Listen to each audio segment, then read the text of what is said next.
નમસ્કાર દર્શક મિત્રો, હવામાન સમાચારમાં આપનું સ્વાગત છે। ગુજરાત ઉપર કેમ વધી રહ્યું છે તોફાની પવનોનું જોર?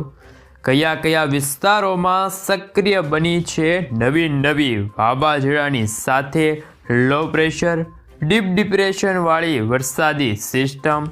અરબ સાગર અને બંગાળની ખાડીના દરિયામાં કેમ નવી હલચલ વધતી જોવા મળી રહી છે? કયા કયા રાજ્યોમાં તોફાની પવન સાથે કમોસમી વરસાદ અને રીતસરનું માવઠાનું જોર વધતું જોવા મળી રહ્યું છે?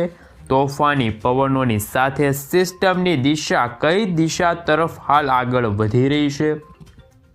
ગુજરાતના વાતાવરણમાં આજથી લઈને આવનારા 5 દિવસ સુધી શું ફેરફાર જોવા મળશે?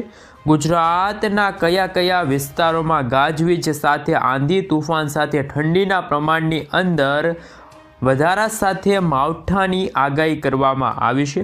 ગુજરાત તરફ ફરીથી વાદળોનું ઝુંડ આવતું જોવા મળી રહ્યું છે। વાદળોના ઝુંડના કારણે ગુજરાતની અંદર સતત ભેજનું પ્રમાણ પણ અત્યારે વધતું જોવા મળી રહ્યું છે।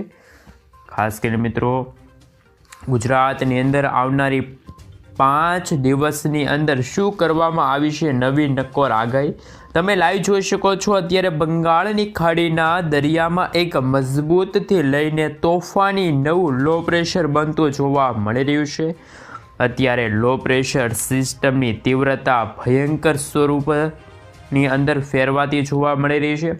હવે આ લો પ્રેશરવાળી સિસ્ટમ બંગાળની ખાડીના દરિયામાંથી ધીમી ગતિએ આગળ વધતી પણ જોવા મળી રહી છે। પોંડિચેરી, ચેન્નઈના વિસ્તારોથી લઈને ખાસ કરીને મિત્રો તમે જોઈ શકો છો દક્ષિણ ભારતના વિસ્તારોની સાથે શ્રીલંકાના પંથકોની અંદર આ સાયક્લોનિક સર્ક્યુલેશન, આ લો પ્રેશરવાળી સિસ્ટમ દરિયાના મારફતે હવે આગળ વધતી જોવા મળી રહી છે।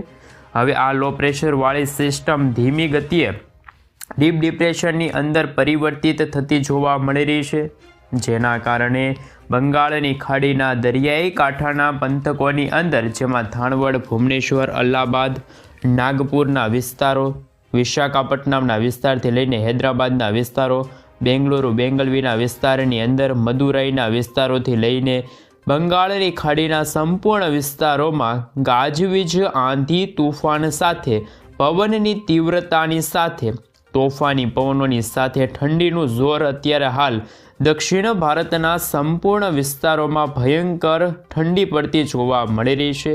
તે ઉપરાંત અરબ સાગરના ઊંડાણવાળા દરિયામાં એક નવી લો પ્રેશર, એક મજબૂત વાવાઝોડું બનતું જોવા મળી રહ્યું છે।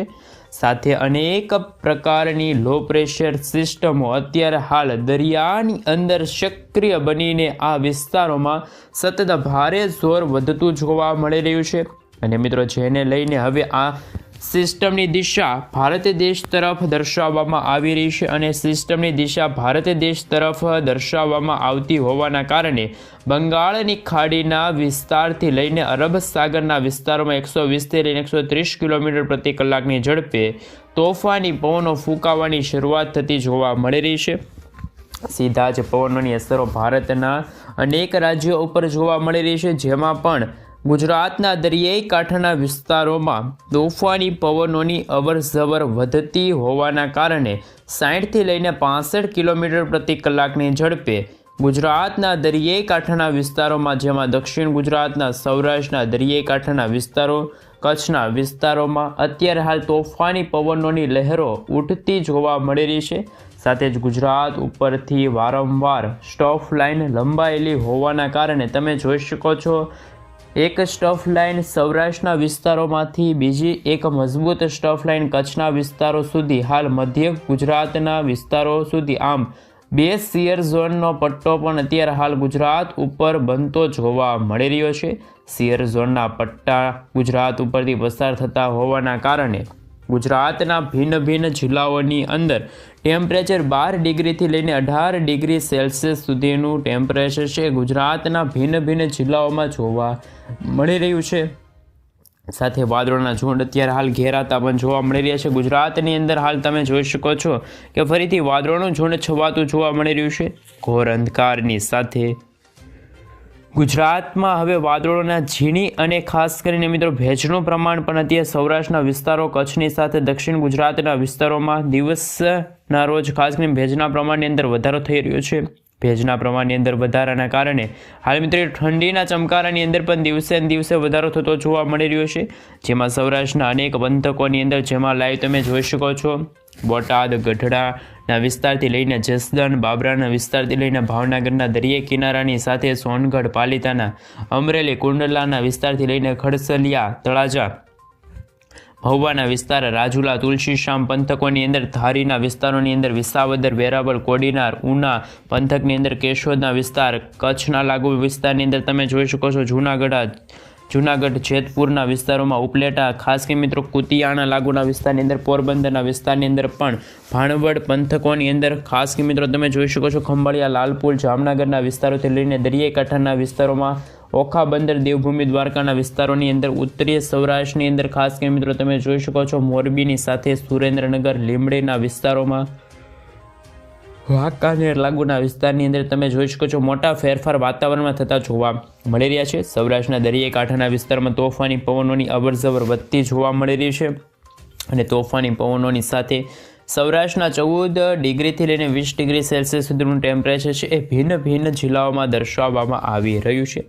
આમ સૌરાષ્ટ્રના સંપૂર્ણ વિસ્તારોની અંદર આંધી તુફાન સાથે ફરીથી ઠંડીની સાથે ઠંડા પવનો ફૂંકાતા જોવા મળી રહ્યા છે. તોફાની પવનોની અવરજવરોને લઈને સૌરાષ્ટ્રની અંદર આગામી 3 દિવસની અંદર ફરીથી કંઈક નવા જૂનીના થઈ રહ્યા છે એ જાણો.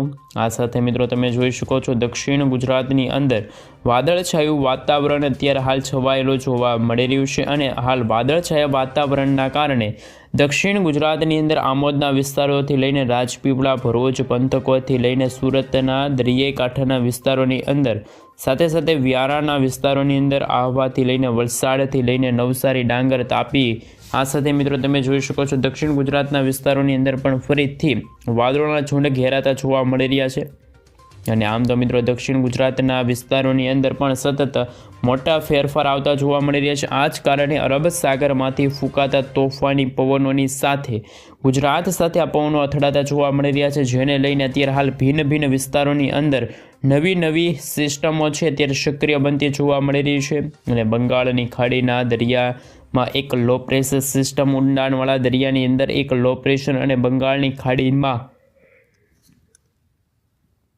એક મજબૂત હાઈ પ્રેશર બનતી જોવા મળી રહી છે.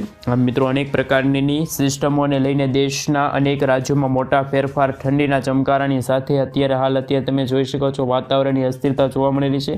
ગુજરાતના પણ વિસ્તારોની અંદર છેલ્લા 2 દિવસથી હાલ મિત્રો તમે જોઈ શકો છો ઠંડીના પ્રમાણની અંદર વધારો. હજી પણ આવનારા દિવસોની અંદર હાલ 5 દિવસની અંદર ગુજરાતમાં ઠંડીની સાથે હળવી ગતિવિધિ માવઠાનું જોર વધતું જોવા મળશે. ભિન્ન ભિન્ન જિલ્લાઓમાં અસર દર્શાવવામાં આવી શકે છે. કચ્છના વિસ્તારોની અંદર પણ માહિતી મેળવવામાં આવે તો કચ્છના દરિયાઈ કાંઠાના વિસ્તારો જેમાં લખપત, નડિયાદની સાથે માંડવીના વિસ્તાર પંથકની અંદર, ગાંધીધામના વિસ્તારોની અંદર, ખાસ મિત્રો ખાવડથી લઈને તમે જોઈ શકો છો રાપર, દરિયાઈ કાંઠાના વિસ્તારોની અંદર સતત હલચલ વધતી જોવા મળી રહી છે. આમ તો મિત્રો હાલ તમે જોઈ શકો છો અલગ અલગ ડિગ્રી સેલ્સિયસ સુધીનું તાપમાન છે એ પણ હવે રાત્રિના સમયગાળા દરમિયાન ઠંડુ વાતાવરણ હાલ ગુજરાતમાં જોવા મળી રહ્યું છે. ગાંધીધામની અંદર પણ મિત્રો હાલ 15 ડિગ્રી સેલ્સિયસ સુધીનું તાપમાન જોવા મળી રહ્યું છે. આ મધ્ય ગુજરાતના જિલ્લાઓની અંદર માહિતી મેળવવામાં આવે તો મધ્ય ગુજરાતના જિલ્લાઓમાં પણ એક શિયર ઝોનનો પટ્ટો લંબાયેલો હોય